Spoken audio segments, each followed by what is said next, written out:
All right, we are thrilled to welcome on to Theater in College Hoops a Xavier alum and broadcaster who has covered baseball, soccer, volleyball, and of course, our favorite sport here, basketball, a co-host of the newly minted Sean Miller podcast, which is what we're going to get into a little bit later, and truly a rising star in this game of ours. We got Paul Fritschner joining us today. Paul, how are you? Well, it's very complimentary of you. I appreciate it. Thank you very much for having me. I mean, this is something I'm looking forward to. So, yeah, let's get right into it. Okay, before we do that, did I get your All right. last name pronunciation correct? You did, which is something that I'd say the hit rate on that is about 50%, maybe lower. So, yeah, I appreciate it. Is there a Xavier player you can make a comp to as it relates to maybe field goal percentage? So if there's who's a 50% shooter? Oh man, that's a good question. I'm trying to think who, you know, I don't want to do anybody any disrespect. I'm not going to say anybody off the top of my head, but when you have a name like this, and there's two things about the name like this. One, it's the spelling. It's good on branding because you can get any Twitter handle, you can get any email address, you can get any Instagram handle, you can do all that. But then you have to make sure that people spell it right and you pronounced it right. So I appreciate it. Well, thank you. I mean, that's a very good point. My last name's Subramanian, 11 letters, way too many syllables. And my wife, when we got married, she's been going through the name change, and I don't care whether or not you change your name. I don't have to necessarily be a traditionalist or anything like that. But she was like, it is very easy getting a email address logged in Gmail right now. Oh, yeah. Yeah, that's one of the best parts. One of the redeeming parts. Yeah. Well, so speaking of nuptials and marriage, you are an engaged man over this past weekend. Paul, congratulations. Well, so what's funny? That didn't happen this weekend. That happened back in May. But what happened was, so the way that I got her dressed up was to say that we were going to that restaurant for dinner. And then we never actually made it there for dinner because we went out and had a party and everything after. So this weekend was like kind of making up for it. I think maybe it got a little lost in translation because I woke up on Sunday morning and I had a bunch of texts that said, "Hey, congratulations." I'm going, wait, what's going on? And I saw your email and I went back and I read my tweet and I'm going, wait a second. People definitely think that this happened last night and I should have probably worded this a little bit better. So that's not on you. That's on me. But I appreciate it nonetheless. Of course. So, I mean, I'll take responsibility for that. I hope I didn't start a charge of, that was just an email, but I'm glad I wasn't alone in that. No, respect. You were very much not alone. It's okay. No, it was a lot of fun. We always try to do something before the college basketball season starts because really, once that ball goes in the air on opening night, it's like you just don't even sleep until April starts. So it's good. We're a week away now. From the actual wedding. Oh no, God, no! From basketball, we're about 8 or 9 months from that. Yeah. You can tell I love, and I also love college basketball. It's difficult to balance the two. Yeah. Paul, I want to dive into your background, though. I think it's very important for everyone to better understand how someone like you got started. You're a young guy, man, and you are reaching some crazy, awesome levels where your name is out there for sure. So, Paul, I want to get a better understanding of how you got started in this space. Take us all the way back to maybe even senior year of high school and how you got interested in doing what you're doing today. Yeah, sure. The way I looked at it was, there are options when you go to school, right? You can go to Syracuse, you can go to Missouri, you can go to Northwestern, you can go to Arizona State, a lot of these big broadcasting schools. But the way that I looked at it was if I went to a place like Xavier, which I was already familiar with because I had a lot of family members that had gone through there, if you go to a place like Xavier, there might be more opportunities presented to you earlier in your career. And yeah, you might not learn as much from peers. You might not learn as much in the classroom from a broadcasting perspective as you would if you went to a Syracuse or an Arizona State. But what was valuable to me was getting on the air and getting the reps and getting the chance to be behind a microphone earlier on in my college experience, as opposed to maybe waiting until my junior or senior year if I went to one of the bigger schools. And sure enough, 2 weeks into my freshman year at Xavier, I was hired in the athletic department. I was doing social media, stuff like that. And then by the spring, I was broadcasting baseball. I made that a situation where they basically had me, and they had a couple other broadcasters that we rotated through, and one guy, Mike Schmaltz, who is, he and I have done pretty much every broadcast together over the last 7 or 8 years from all the non-men's basketball sports. And so from that perspective, it was great for me to just get on the air and get the reps early. And then from the men's basketball side, once I graduated in the winter of 1920, so the year that we didn't have the NCAA tournament that season, they hired me as the in-arena host for Xavier, which is basically like the, hey, I'm in section 214, you know, we're doing the Meyer t-shirt toss or whatever it is. And that kind of gave me the ability to get my name out there a little bit more. You know, you're in front of 10,000 people 17, 18 times a year, which the funny thing is, a lot of times people ask me if I get nervous, because when you're behind a microphone or when you're calling a game, there are no nerves, at least for me, because all I'm doing is talking into a headset, and I feel like the producer is the person hearing me, and then whoever else is out in the audience is just icing on the cake. But when you're standing there in front of 10,000 people, it's a whole different ball game. I don't treat it any differently than that, because I have a camera that's looking at me that's going on to the Jumbotron. So from that perspective, it's all the same. It is weird to say like that, and I know that's a very non-relatable thing, but that's just kind of how I look at it. And so basically what I wanted to do was, you know, I spent a summer in minor league baseball doing broadcasting. I did all these things, and I basically just kept trying to find my niche. I kept trying to say, you know, what do I want to do? How do I want to best utilize my career? And it kept always taking me back to college basketball. I think when I was growing up, I always said I wanted to do baseball, basketball, do everything. And the more and more I focused in on it, the more and more I realized that if I did baseball and had to give up college basketball, that wasn't something I wanted. I really liked being able to do the college basketball in the winter. It's a fairly compact season. It's not like it takes, you know, it's not like it's a baseball season that if you're in spring training, it goes from February to November if your team's in the World Series. I mean, we're talking about a season that is about 16 weeks long. You know, I mean, depending on how long your team is in the tournament. And, you know, between November, December, January, February, it's the worst months of the year weather-wise. I mean, really, it's just the best of both worlds from that perspective. You're inside, you're having fun, you're covering a sport that's really a premier sport, and it is a lot of fun to be around. So now that has turned into my full-time job, and something I'm really, really excited about now, especially in the last few weeks, getting some of these projects off the ground. Well, you could also make a case, Paul, that there's no reason to shut the door for future endeavors, right? You look at a guy like Dan Schulman, who does, I think, the Blue Jays and also big time college basketball. I could absolutely see you being the voice of a potential, the Reds. I don't know. It's certainly, you know, a door that you could go through. Yeah, I think Dan Shulman, it's funny you say Dan Shulman, because I think his career is exactly what I had always modeled my career after. I mean, hey, that's somebody that if I could have anybody's job, it was always Dan Shulman's job, that I said that's the path that I would take. I think maybe it's evolved a little bit now that I have done more and more in just the basketball coverage space. But yeah, I mean, that's still something that I'm interested in, and we'll see maybe if it materializes down the line. I don't know, but right now I'm pretty much primarily focused on college basketball for the near future, at least. Well, it helps that you are an alum of a basketball school, Big East, which is huge. Paul, I'm curious to know, are you a Southwest Ohio kid as it is? No, I'm not at all, actually. I grew up in Northern Virginia, right outside DC, about 25 minutes from Georgetown. I was always somebody that I'm trying to think of the best way to streamline this, because I could get down a winding road here. That's okay. But basically, I had family from Southwest Ohio, so I grew up.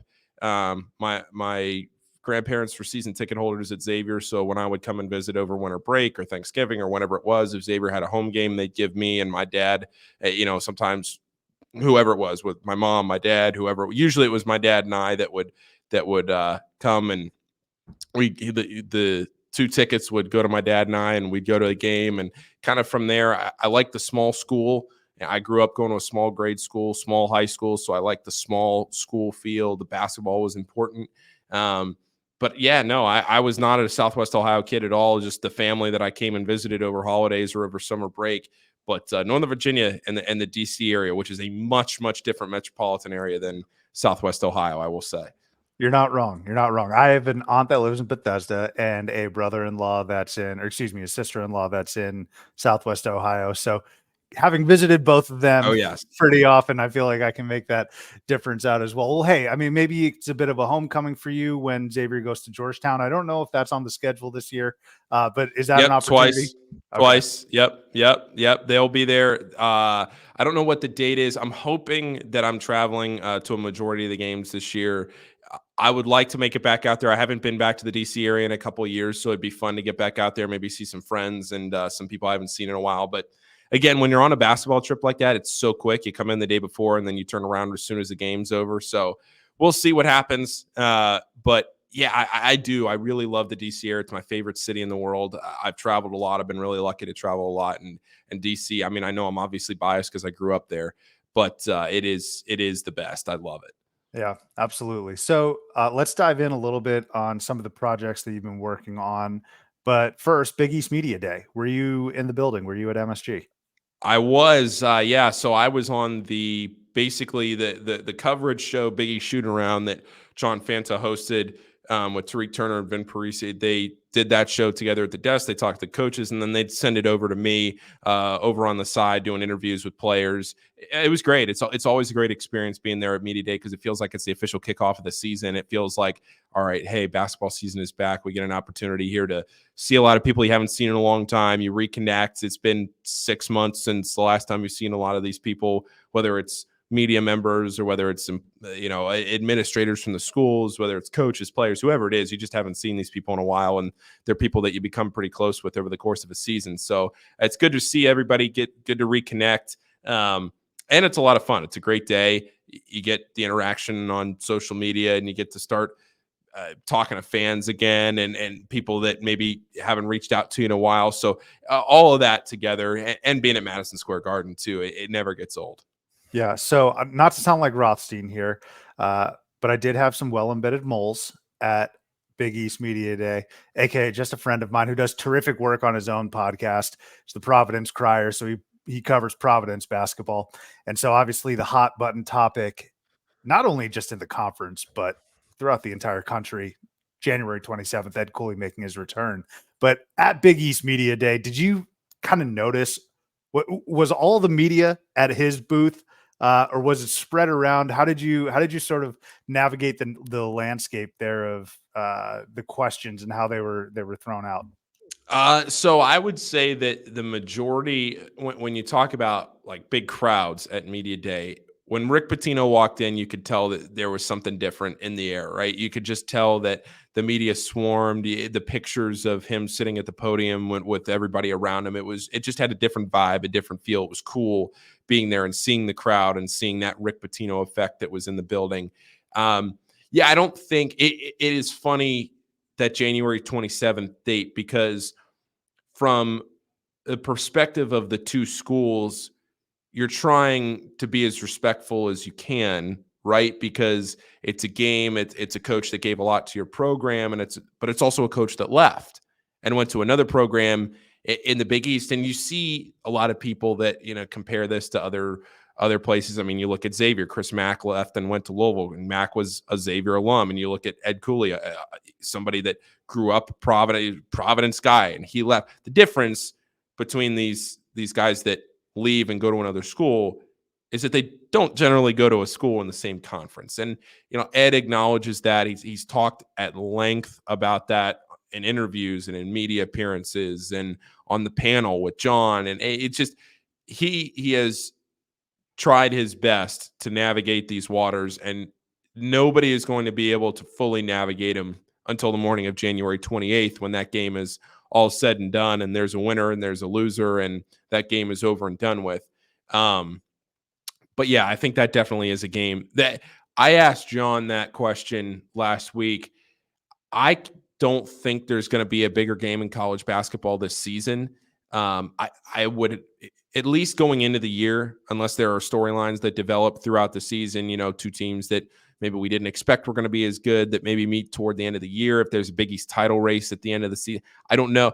I just, it's hard for me to sit here on Halloween as we're recording this and think to myself that there's going to be any bigger game in all of college basketball than that game at Providence, between Georgetown and Providence on the 27th. I think from a storyline perspective, you're absolutely right when it comes to the juice. I'm most certainly looking forward to that. I would say that there's a ton of great out of conference games There are. between like top 15, top 10 ranked opponents. But as it relates to the hometown kid coming back to a school that he left, it doesn't get better than that. Yeah, So. and it doesn't at all. And me as well as everybody else will be very interested to see how that all plays out on the 27th. Yeah. Hey, last little follow up on Big East Media Day. I heard John Fanta runs that place with an iron fist. I hear that he is the guy. Is that accurate? John is the man. It is funny when you're standing around John, and I've got to know him very, very well over the last 6 to 7 years. He was 2 years ahead of me at Seton Hall. He was the class of 2017 at Seton Hall. I was the class of 2019 at Xavier. So we overlapped as students a little bit. But I mean, being around him, and especially in the last, I would say 2 years, when he was always big, especially as a student, he was always a big deal. But in the last, I would say 2 to 3 years, really since the field of 68 has taken off too. I mean, he's gone from being a big deal in the Big East to now being a big deal throughout college basketball. And he's great. He's never met a stranger. So when you're talking to him and everybody's coming up to him, that's just how it goes, baby. He's terrific. I've started following him a couple years back, and I'm sure I'm going to have a similar experience following you now, Paul, moving forward. So let's talk a little bit about the Sean Miller podcast, please. All right. I am very intrigued about this. Tell us a little bit about how that got started, the inspiration for it, and how this all came together. Yeah, so basically, I was presented with this opportunity officially in early August, and it came to me, and basically the way this was presented to me was that Sean wanted to do a podcast that was different from the coaches' shows that a lot of coaches, pretty much every coach, does on a weekly basis, right? You do your weekly radio show. Generally, it's part of a coach's contract, and in that show, I love a good coaches show because I think it's very valuable for fans to get an extended press conference type feel from the coach, and things maybe that, if the coach didn't get asked about in the week earlier in a press conference, or maybe the team had a few days off, they didn't play over the weekend, whatever it might be. I think the coaches shows are really valuable. But the difference with the coaches shows and what we're trying to do is that we don't want those shows to overlap.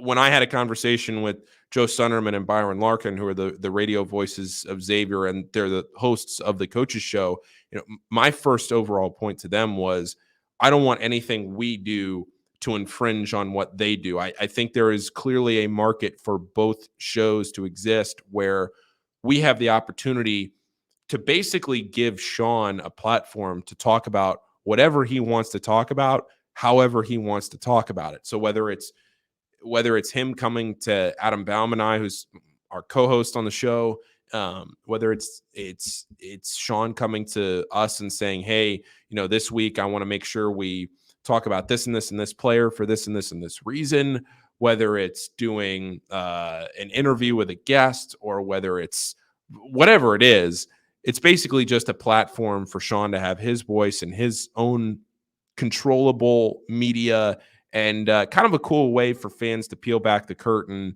and see a different side and a personality of Sean Miller that maybe they haven't seen before, or that at least that they got a little taste of when Sean did the Field of 68 a couple of years ago in his year off. And he's talked a lot about that. I mean, this is something that, as Jeff Goodman told me at Media Day, you would have never, ever gotten Sean to do this 5-10 years ago. But now that he's, I guess, seen the value of it and seen what it can do for you and for your program, and in today's changing landscape of media, where it's a lot easier to get content, it's just a no-brainer, really. And so when I was presented with this opportunity to help host it, help edit it, create content for it, we have a lot of other plans for things we want to do down the line of just more coverage, more things that we can do. I think it's a lot of fun. And the biggest thing for me is that I think that this show, and one of the goals, at least of mine in creating this show and helping create this show, is that it branches out beyond just Xavier. Obviously we'll have a lot of Xavier specific content, but that it'll be able to help build a national brand for Xavier, where he's talking about other college basketball topics. He's talking about his coaching experiences, things like that, that you're not going to get many other places. There's so much to unpack with that answer, Paul, and I appreciate the detail. Let me start first with the Goodman note that you had mentioned, and then also just unpacking that response specifically as it relates to Sean.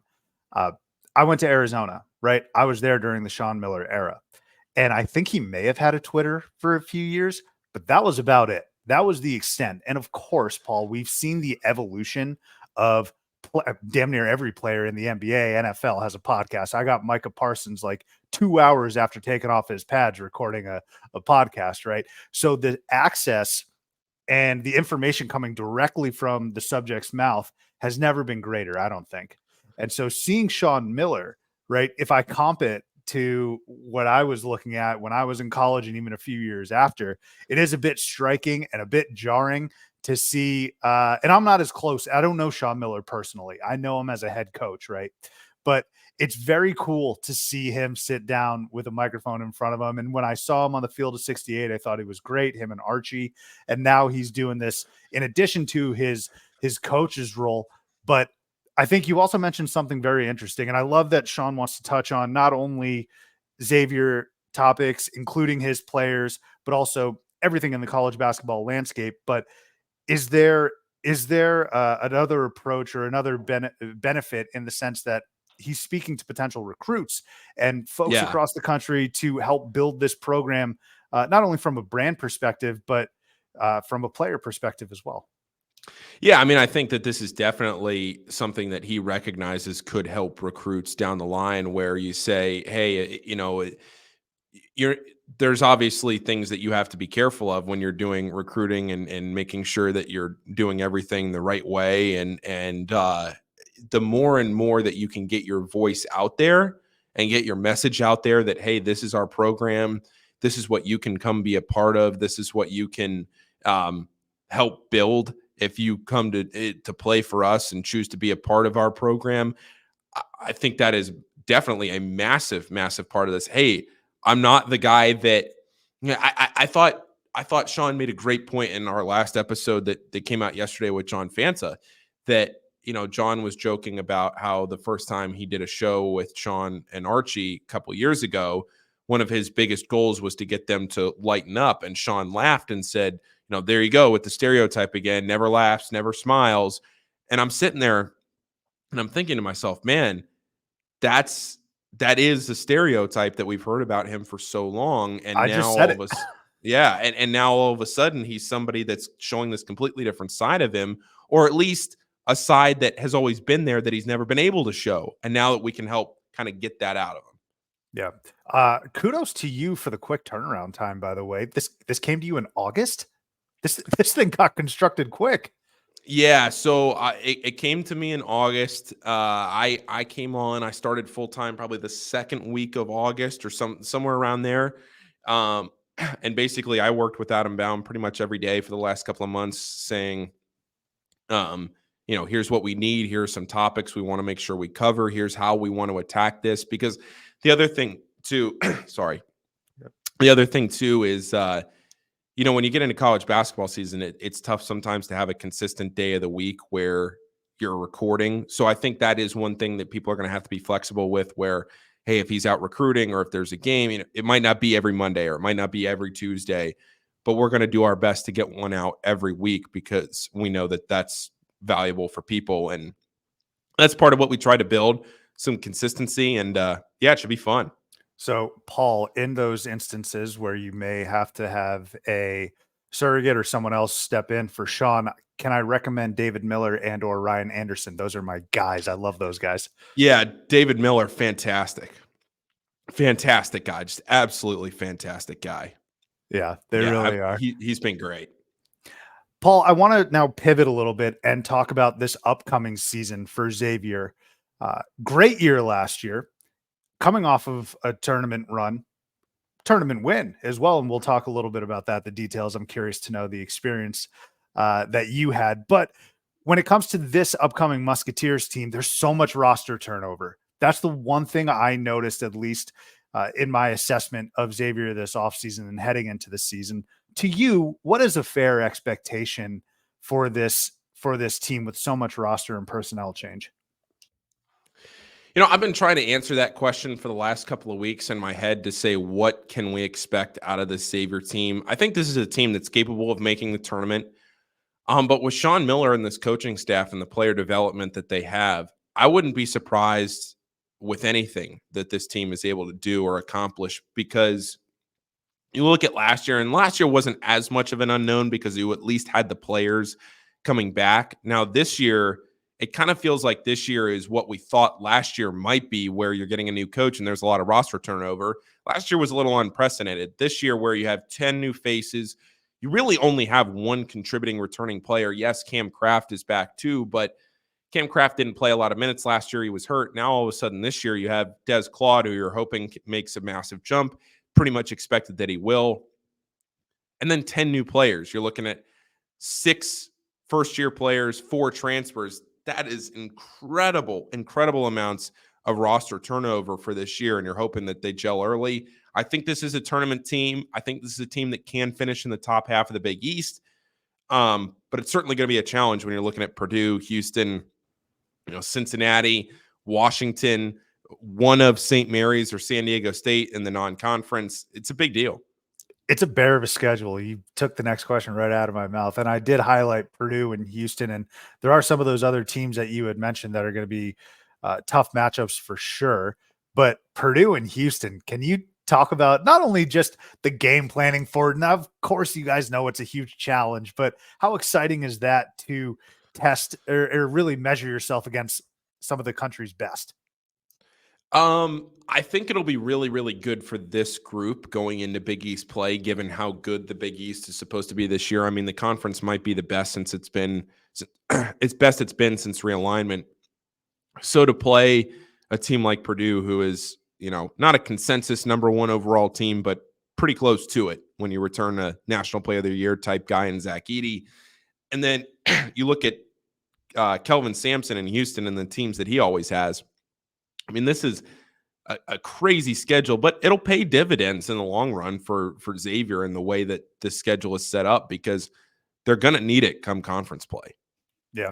So, Paul, I want to ask you this, and this is actually a question that I try and ask all of my guests in the off season, and technically we're still here in the off season. Sure. But I remember last year when I had David on for the first time, I asked him, who's a player that, as we sit here today, we don't know about.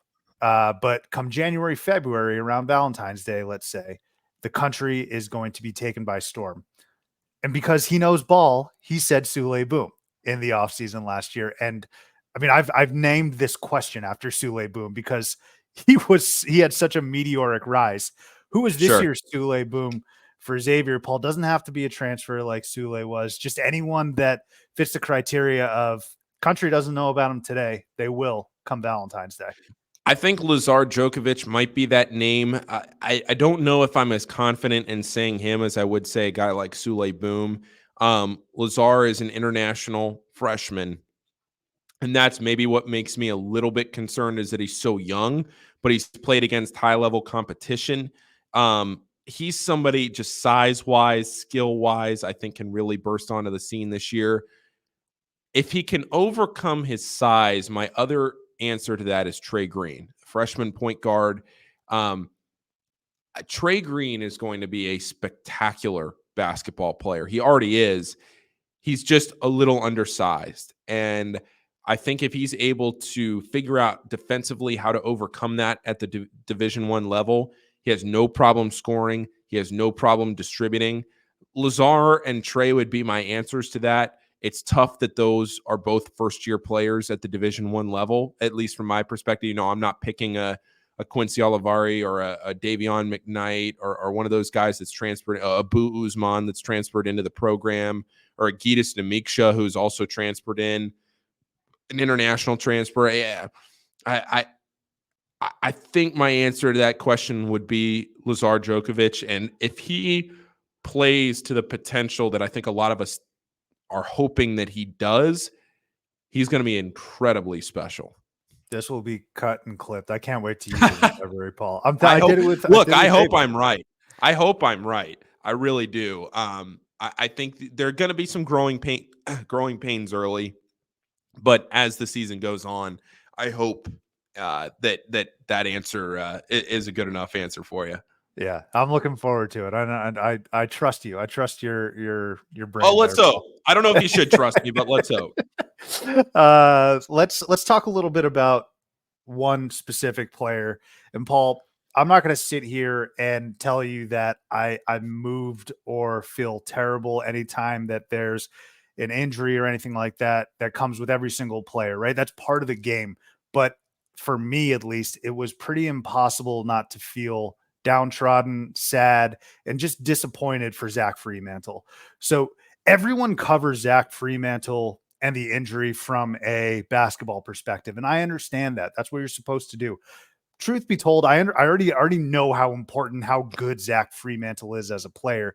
Can you take us behind the curtains, though, Paul, and give us a better understanding of how this has impacted him just on a personal level and what his spirits are as it relates to really just terrible luck these last 2 years? I wish I could answer that question a little bit better. I actually haven't been able to talk to Zach too much in the last couple of months. He's he has been around the program a little bit. It's not like he got hurt and hasn't been around. I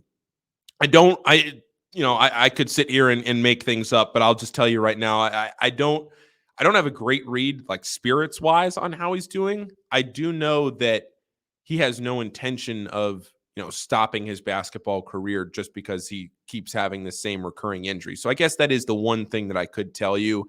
That's not really breaking news. I mean, if you've followed Xavier the last couple of months, to any Xavier fan that's listening to this, I think, knowing Zach and knowing how he views this, as long as there's nothing reoccurring again after this, having to get a couple of surgeries and having to try and fight his way back. I would expect that he just keeps plodding forward and trying to see what his basketball future is like. But being around Zach, I don't think that this is necessarily going to stop him, like I said, from playing basketball.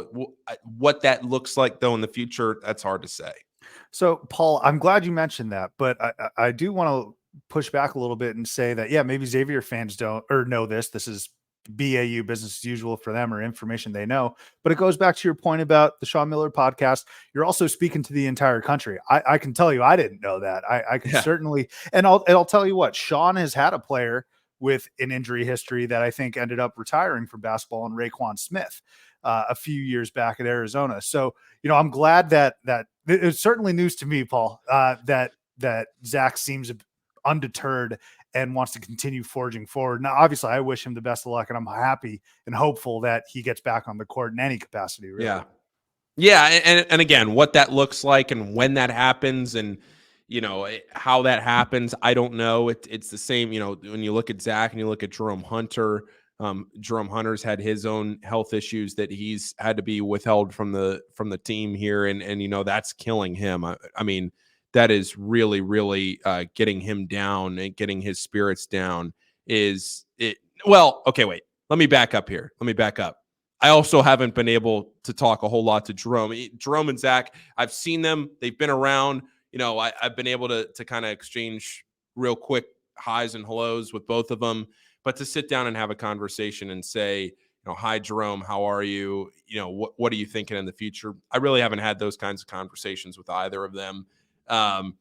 But yeah, I mean, I would expect that at some point, if Jerome Hunter is cleared to play basketball again, he's had health issues. I don't know to what extent those health issues are holding him back now, whatever that looks like down the road. I anticipate that both of them at some point in some way would love to play basketball again, but what that looks like, I don't know. Yeah. All really great detail, Paul. Let's take Yeah. a step back, though, and talk a little bit about last year, real quick. The Kennesaw State game. Can you tell us what was going through your mind, just as an alum? Obviously, you cover the team, but you're rooting for your alumni in the NCAA tournament. And I'll be honest with you, Kennesaw State was a national darling, at least for me. I loved Chris Youngblood. And it was hard not to root for them after some of the abysmal seasons that they really had. And then they win their conference tournament. They play Xavier. That was a nail biter, though. Yeah, it absolutely was. And I think around the under 16 or the under 12, I was sitting next to Adam Baum, and I kind of looked at him and I said, man, this is going to be really tough. This is going to be really tough because, as Sean pointed out on the podcast, he goes, hey, you're only an it's only a neutral court in the NCAA tournament until the underdog starts to win. And then all of a sudden it's an away game. And that's exactly what that was, because Xavier was the first game of the day. People were still filtering in. It was not very crowded when the game started. It's the 3:14 game, and you're just thinking, okay, let's just keep it moving to the next game, which was Pitt and Iowa State. And then as people started to come into the building and they saw that Xavier was, quite honestly, I mean, I don't want to say it was a rout, but it was pretty close to a rout there to get the second half started. And when Xavier started to kind of get their legs under him, it was Jerome Hunter that saved the season for Xavier in that game. And that was a Xavier team that hadn't been to the postseason, they'd certainly been to the postseason. They won the NIT the year before, but they hadn't been to the NCAA tournament. And the inexperience showed. And it was almost like Sean said, you get there and you're just happy you're there. And then now all of a sudden you're thinking, wait, this is a team that just won their conference tournament. They're a talented team. They're a good team. And right now they're handing it to us. And Xavier did not look good. They looked as bad as they had looked almost all season, except for maybe the away game at Creighton. And then all of a sudden, with about 12 minutes to go, things started to turn around. They started to get stops and string some scores together, and then they look like the Xavier of old. And that was where I was thinking to myself, okay, you got things under you, you got your legs under, you're starting to play a little better. And from my perspective, I mean, selfishly, Xavier hadn't played in the NCAA tournament in 4 years. That was when I was a student, and I was enjoying being there and covering the team. I didn't want the weekend to end. So to then win and to keep moving forward, it was a fun day. It was a fun experience, but definitely a nail biter. It's so funny you mentioned how it shifts from a neutral site game to really an away game. I've been lucky enough to speak with a lot of mid-major coaches. I actually had Brett McConnell on this offseason, assistant coach at Princeton, who I believe is going to be a head coach at some point very soon. He's brilliant. But he was saying, once we started getting rolling against Arizona and we kept them at bay really the entire game, that was a home game. And I was like, yeah, I believe that wholeheartedly. Yep, no doubt. So you mentioned that Pitt Iowa State game. They're in the same region. People who know Sean Miller, people who know college basketball know that there's a history there. I don't expect there to be any sort of salacious answer here, but did you know if there was any personal motivation for Sean going against his alma mater? I never got the vibe that it was a situation where he's going, oh, we have to win because this is Pitt. I think it was, he's been around the block. He knows, he's been a head coach for long enough. I mean, even if you think back, he played at Pitt, but back in 2015 and 2017, you're playing Xavier in the NCAA tournament, a school that you had coached at. So it's not like he hadn't had experience coaching in the NCAA tournament against programs that he felt a strong connection to. Of course, one time he beat Xavier, another time he lost to Xavier. And I think just the way that game transpired, I don't think there was really, maybe he did and he didn't share it, but I don't know how much he felt like, oh, we have to beat them because I played there, or it's a personal game for me. I think he just recognized that, hey, we are one game away from the Sweet 16. And over the last, I forget the stat exactly. I'm going to butcher this, but over the last, I don't know how many, 10 years, nobody's better in the second round than Sean Miller. Getting to the Sweet 16, he's obviously, there have been a couple of upsets in the first round. And you look back at Arizona and Buffalo, there have been some slip ups, but when you get to the second round, if you're a Sean Miller team over the last 10 years, you've gotten to the Sweet 16. And it felt like in that pick game, there was this massive weight lifted off the Xavier players' shoulders. They played a lot more free. They played a lot more open, flowing. It looked better. They overwhelmed Pitt, and Pitt made a run at the end, but it was Xavier pretty much from start to finish. Yeah. Well, Sean took Arizona to, I think, 3 Elite Eights. So I mean, that tracks for sure, Paul. And I think it's very interesting how when you get that one win under your belt, it's kind of starts going downhill from there. Like I don't think Danny Hurley won a NCAA tournament game at UConn. I don't think he had. And then he wins the national title. Yeah, I don't think he had. I'd have to think back on that. I don't think he had won. I'm trying to think. I think he had. No, I don't think he had. I'm looking right now. Let's see. Because the year prior they lost to New Mexico State. Nope, they didn't make the tournament his first 2 years. They lost in the first round the next 2 years, and then he won the title last year. Yep. Yeah. So just get that first one under your belt, and then you can get the next 5 pretty easy, right? No doubt about it. Yeah, that's yep. Sign me up for that. Yeah. Yeah. So the last question I want to ask about last year's tournament team and how it relates to this upcoming season. I'm actually a pretty big believer, Paul, in building blocks at the end of the season and how you can carry that over into the offseason and the upcoming season. Now, quite as it's kept, I thought Texas was a Final Four team, not just on paper, but they were up pretty big against Miami in that Elite Eight game, and they probably should have punched their ticket to the Final Four. Now, Xavier played them in the Sweet 16, and you won the second half. The first half was difficult, but you win the second half. Do you think that Texas game carried momentum, maybe even just that second half carried momentum into the offseason and into this season? Or is it, hey, time to wipe the slate clean, don't care about that Texas game? Yeah, I don't mean to come off as a downer here with that one, but I don't think there's anything to take away from that Texas game into this season for this team for a couple of reasons. One, you're basically an entirely new team. So from that perspective, with the players on this year's team, nobody really experienced that outside of Des Claude and Cam Kraft. And Cam Kraft only played maybe a couple minutes in that game because he was just coming back from an injury. But that Texas game was over pretty much right away. It was very similar to the Marquette Big East Championship game where you got the feeling pretty early on in that game. I think it was Dylan Disu that got hurt for Texas.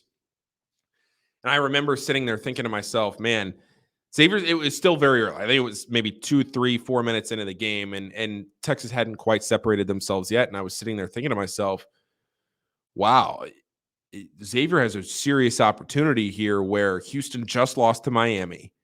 Dylan Disu is out for Texas. Xavier wins this game. They're 1 win away from the Final Four. Things could be happening here. And then that Texas game, it just they were overwhelming. I was shocked that they didn't make it to the Final Four. To be honest, watching that game, I thought they were a national championship contending team. They were an incredible team last year. Didn't break their way in the Elite Eight. Credit to Miami, but yeah, that was a tough game to watch and to be there for because it was really over from 5 minutes into the game. And I remember Texas, as Xavier kind of tried to make a run toward the end of the first half, Texas hit a 3 from half court at the buzzer to end the first half, and that was the nail in the coffin if it wasn't already. Yeah. Well, I'm glad you were able to experience 3 tournament games last year. Obviously, hopefully more of this. Never take that for granted. I'll tell you that. Never take that for granted. Yeah, I mean, it looks like an absolute experience for sure, Paul. So what I want to do now, let's have a little fun. Let's do some quick hitter questions here. All right. I'm going to start off with a few would you rathers. Think of it like that. All right. So let me do this. Rank these losses in order of pain. I'm sorry to kick it off like this, but okay, go ahead. Kansas State loss, Ohio State loss, Florida State loss. Let me know if I'm being unclear on, or if you need Okay. No, context no, on no. I those. got you. Okay. So the most painful to me is the Kansas State loss by far. By bar none, by far, the Kansas State loss.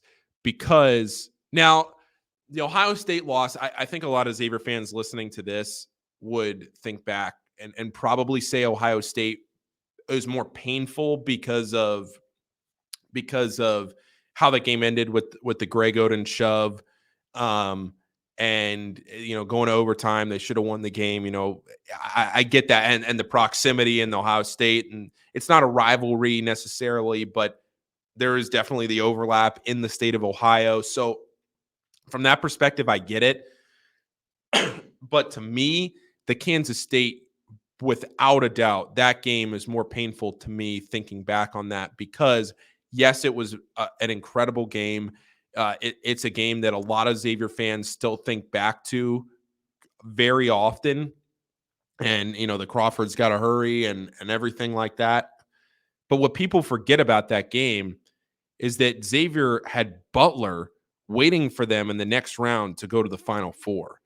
And there is no doubt in my mind that Xavier would have beaten Butler to go to the Final Four that year. So for Xavier to have such a painful loss in the Sweet 16 with a very beatable Butler team waiting for them the next round to go to their first Final Four in program history, that's to me more painful. To be honest, I think back to the Florida State loss.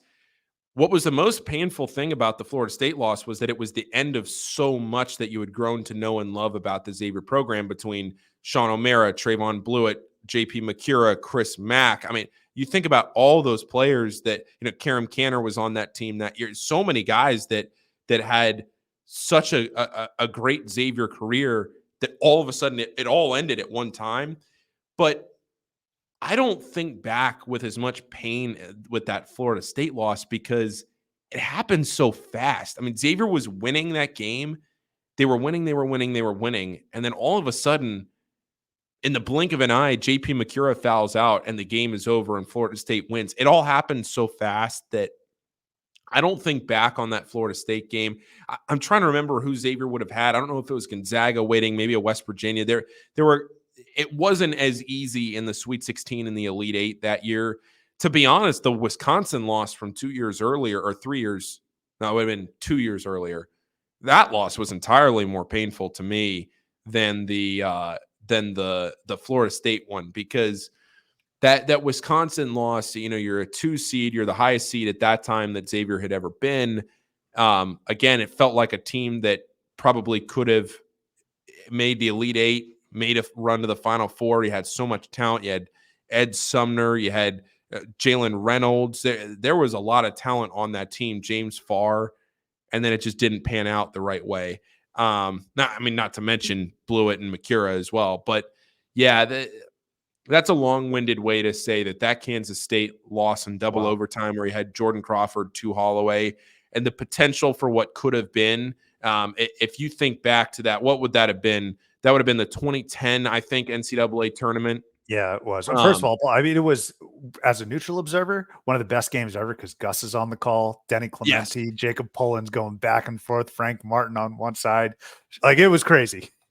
Yeah. There's no doubt. And I'm not going to sit here and say that Xavier was like a national championship caliber team that year. I know they were a 6 seed, but when you have a 5 seed, I think Butler was a 5 seed that year. When you have Butler as a 5 seed that you would have played to go to the Final Four, there was a really good Kentucky team that year. There was a really good West Virginia team that year. It was Duke that won the national championship. So it's not like I'm sitting here and saying, oh, that was Xavier's chance to win a national championship. But there's no doubt in my mind Xavier would have gone to the Final Four that year. And so for me, looking back on it just from a historical perspective, that one stings. I would not have guessed that, Paul. When I was writing up this question, I was pretty sure it was going to be FSU 1 because you were the 1 seed or a 1 seed. But if I'm hearing you properly, Kansas State runaway winner, then Ohio State write-in vote for Wisconsin, and then FSU, and then Florida State. Yeah, I don't know why. And it's funny because I get asked that's not the first time I've been asked that question. And a lot of people's answers to that question is Florida State, but I'm just looking at it from a what could have been perspective. And that 2018 NCAA tournament, I mean, it wasn't a walk in the park. Xavier was a very good team. They were a number one seed. They had a lot of opportunity in front of them, but they also, they had Gonzaga. I think it was Gonzaga that was waiting for them in the next round. That would have been cool for Xavier to try and get some revenge for that massive Elite Eight loss from the year before. So that would have been cool. But I think it was a Michigan that ended up going to the Final Four out of that region. So it wasn't like there were a ton of upsets and Xavier just, oh yeah, for sure they would have walked through to the Final Four from there. They would have beaten Butler in 2010, and that's what hurts. They would have beaten. There is no because now you're just getting me down a rabbit hole. And I'm gonna have to look this up. That was 2010. While you do that, Paul, I just want to warn you against thinking that way. Although it's probably better thinking that way because it's a what if. So because Xavier lost to Butler. I don't mean to cut you off. Xavier lost to Butler by 1 at Hinkle Fieldhouse that year. I think that was the water fountain game. I think that was the game where I don't know for sure if that was the water fountain game. I think it was, and if it was, then that was no. Well, I'm looking. I don't want to take up too much. This is just take your time, fantastic. Paul. Take your time. This is fantastic podcasting right here. Yes, I believe it was. I believe that was the water fountain. And even if it wasn't, what I'm talking about is that was the game where Kenny Freese got so mad that he ripped a water fountain off at Hinkle Fieldhouse after the game because the referees they forgot to start the clock. Yep. And Xavier had a chance to go down, and they would have gotten the ball back to win the game. Butler came down. They had possession. Butler came down, scored what ended up being the game-winning shot, but the referees had forgotten to start the clock. So they went back. They manually started the clock. They realized that the game time had expired. They didn't give Xavier a chance to get the ball back. It was a bizarre end-of-game situation. All that is to say that Xavier lost that game by 1 and would have had a chance to get some revenge to go to the Final Four. There's your answer to that question. You asked for rapid fire, and I just spent 7 minutes on that.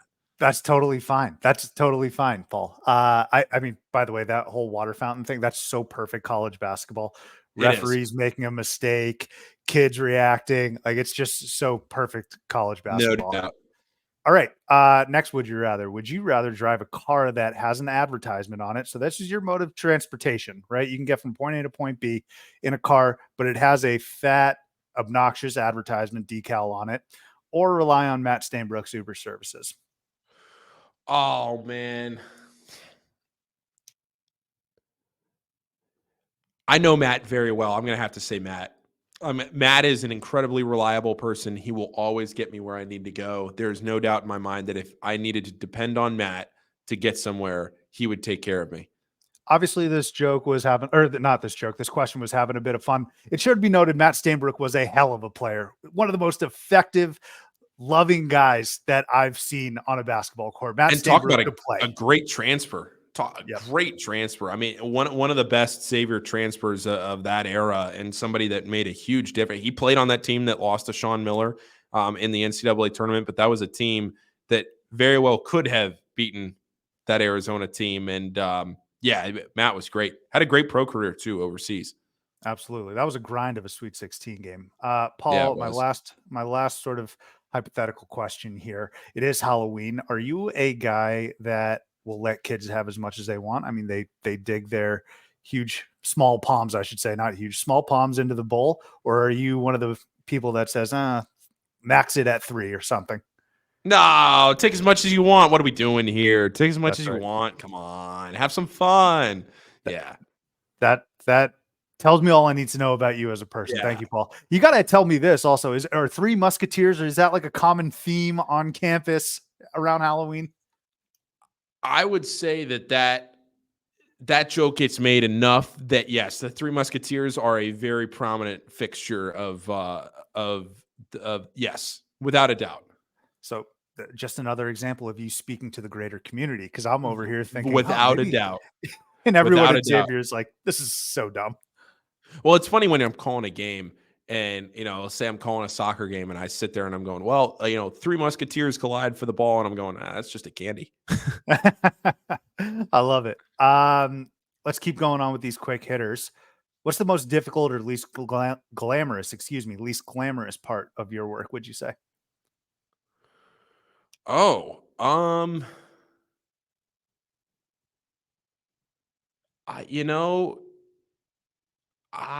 don't know if there's anything that I'm not going to sit here and say that everything is sunshine and roses. Maybe the travel sometimes can get a little tough. When it's in the dead of winter and you're trying to get to and from a place that maybe it's snowing and your plane gets canceled or whatever it might be. But or you're trying to track down a player and then the player, but that's what it is, whether it's a player or a coach or whatever. And you think you have an interview scheduled and then something comes up and you have to postpone. And then it's just, when you get into this part of right now, when you get into the season, it is very, very hard to make sure that you book things. And that's why, at least from our perspective with Sean and the podcast, we try to be as absolutely flexible as we can. Hey, we know that you have a lot going on. We know you have a lot to do. So whenever we can make it work, we'll make it work. And I think sometimes those things where you're trying to lock things in, but look, that is small potatoes to what we get to do. And by no means am I saying that that's a bad thing, but it's something that sometimes you just got to be a little flexible with.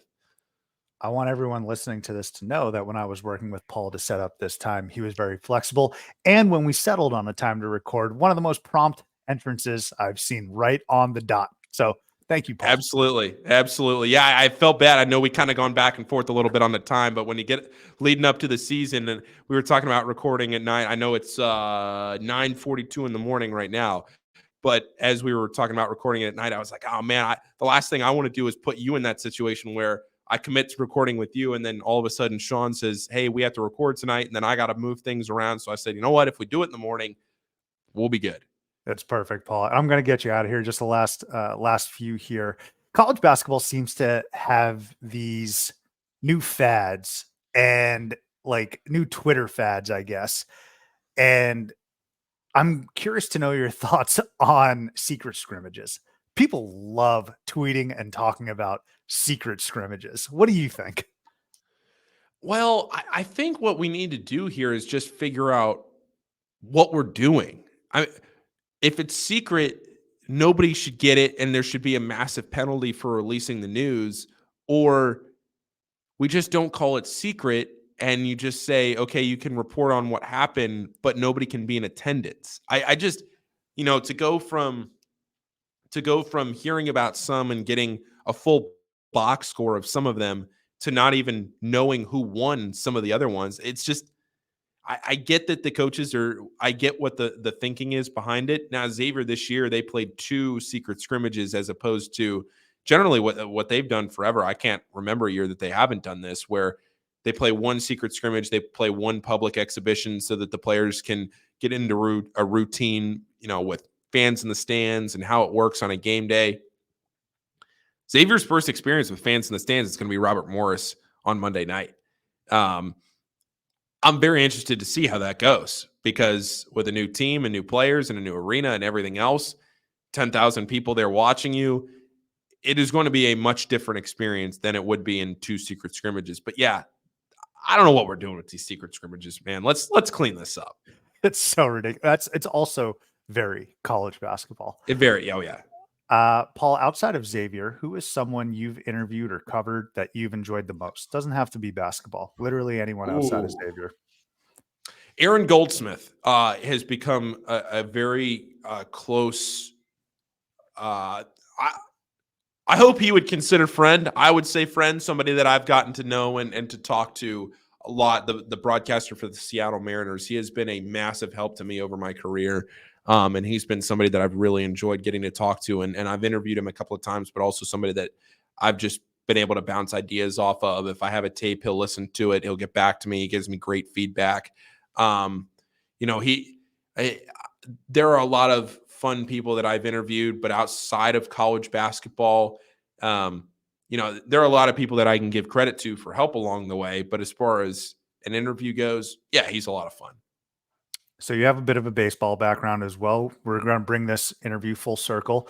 What do you think about everyone complaining about the playoff format with 100+ win teams not advancing? I've gone back and forth on that in the last couple of weeks. I do think that it's a little tough when the best teams over the course of a baseball season aren't rewarded, in the sense of you play 162. Baseball is such a different sport than, say, like the NBA, the NBA, the NFL. It feels like pretty much every year the best team wins in the NBA, right? You for sure get the best team. The NFL, you pretty much always the best team wins. Baseball, I maybe a baseball purist would sit here and disagree with me. To be honest, in the last 2 to 3 years, I haven't followed Major League Baseball as closely as I've followed it growing up. I've kind of fallen away from it in the last 2 to 3 years, and just this year I've really started to kind of get back into it. But where you have Arizona, I grew up a massive Washington Nationals fan. They were a wild card team in 2019 when they won the World Series. Seems like a wild card team is getting there almost every year. I don't necessarily think you change the playoffs. Maybe you make the first round a 4 out of 7 instead of 2 out of 3. Or I guess when they're losing, like the Orioles, for example, or the Braves, maybe you make that situation for a team like the Orioles, number 1 overall seed. Maybe that instead of a 3 out of 5, it's a 4 out of 7. But overall, I don't have too many complaints about it. I think if you're the best team, you should go out there and win. And if you're not winning, then I get the layoff in between, in those few days in between, but so it goes. Go out there and win. That's right. That's how I'm erring on this side of this conversation. All right. I get the argument. I get the argument that you should give the number 1 seed the opportunity to go out there and play the best that they can and win, but go out there and win. Yeah. It's frustrating as hell when you see 300+ win teams not advance. Last couple ones here, Paul. What's the best environment you've covered a game in? Cannot be an NCAA tournament game. It can be in the Cintas Center. Hopefully you're able to provide details, but the best environment you've covered a game in. Yeah, Xavier Villanova 2016, without a doubt. Was quick. That was quick. Yeah, Xavier Villanova 2016. That was when Xavier was number 5 in the country. Villanova was number 1. Xavier hadn't beaten Villanova since realignment. It will be very hard, at least from my perspective, to ever top that environment in any game or sport that I cover. That was so unique, so special, so fun. That atmosphere was something that is incredibly hard to replicate. I'm sure there will be a game, or there will be a time at some point in my hopefully long career in sports that there will be a time when I cover something like that again. But it's going to take a lot of stars to align. And I've never been to a Final Four. I've never been to a national championship game. So maybe that will be what changes it whenever that day comes. But as far as a home court, there was just nothing like that day. Xavier did end up winning that game, so that helped. Yeah, absolutely. Paul, we're going to get you out of here on this. You've been amazing. This has been such a blast.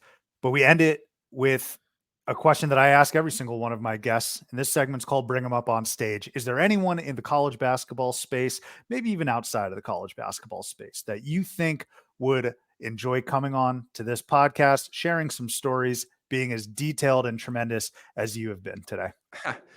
I've been thinking about this question. You sent me an email the other day and told me to kind of think about this. And I have been thinking about it. I'm trying to think of people that, college basketball world, John Fanta is somebody obviously that comes to mind that has done a tremendous job in his career. Coaching wise, you said you'd already talked to David Miller. Adam Cohen is another one, the associate head coach at Xavier that has been great with me and is very good in the college basketball world. I'm trying to think if there's anybody that sticks out in my mind that would be. Have you had John Fanta on the program before? A couple of years back, we were fortunate enough to get Fanta on, but he's got an open invite to come back on, and I'd love to have him back on for sure. I hate that that's the cop-out answer, but that might be the cop-out answer. Just because he's so good and so detailed and so knowledgeable. That might be my cop-out answer on this. That's not the answer you were looking for because he's already been on. He's already been on, so I know that's not the answer you were looking for, but I think that's the answer I'm going to have to give. Paul, I love it, and I will be reaching out to John again. You know what? This just gives me more credibility because the last time I reached out to him, and this speaks volumes of John's character. I'm still a nobody, but I didn't have you in my corner saying, "Hey, reach out to John." I'm just over here saying, "You got time, John?" He said yes, and he was available to jump on. So I will. I know he gets extremely busy this time of year, especially with the season rolling around. But you know, whether it's during the season or after the season, if you're ever able to get him on again, he's always fun. He always brings it. Yeah, Paul, this has been a blast. Tell us where we can listen to the Sean Miller podcast, please. Yeah, you can just find it on YouTube. It's just in all the usernames everywhere. It's just at Sean Miller Pod. Twitter, it's on Facebook, it's on Instagram, it's on TikTok. We're going to get more active on all these platforms as we kind of get established and get some clips out, things like that. YouTube especially, and then you can subscribe on all podcast platforms. Sean Miller Podcast. I need a ghost coming back to 2012, 2011 telling me Sean Miller is going to be on an app called called TikTok. I know. What? But that doesn't make sense. Yeah. Paul Fritschner, this was a blast. Thank you so much. Best of luck. Not only this upcoming season, but in your career. We will be following along. Cannot wait to tip off on Monday. Thank you again. Hey, appreciate it. Thanks for having me, and look forward to talking to you again sometime soon. Thanks, Paul. All right. All right.